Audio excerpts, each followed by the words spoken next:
Tout ce qu'il faut savoir de l'actualité économique en 120 secondes, montre en main.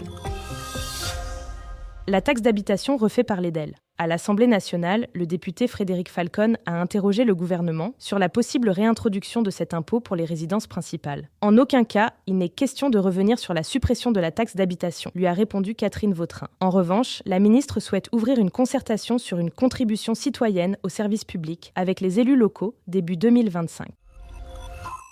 Aller travailler sous la neige. Ce jeudi 21 novembre, Météo France a placé plus de 50 départements en vigilance orange et demandé aux Français de limiter leurs déplacements. La neige et le verglas risquant de perturber la circulation. Que faire si vous ne pouvez pas vous rendre à votre bureau ? Capital fait le point sur ce que prévoit le droit du travail en cas de conditions météorologiques extrêmes.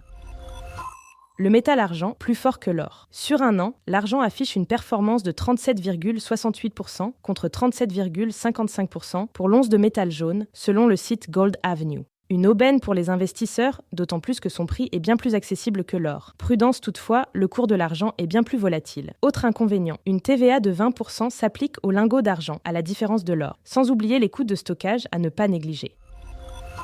Le Beaujolais nouveau est arrivé. Ce 3e jeudi de novembre, les Français vont découvrir le cru 2024. Si l'image d'un vin bon marché, industriel voire imbuvable colle à cette appellation, des viticulteurs se démarquent pour offrir un nectar de qualité et plus naturel. Dans le Beaujolais, 15% des surfaces sont ainsi cultivées en bio. Capital vous fait découvrir ces vignerons qui réinventent le Beaujolais.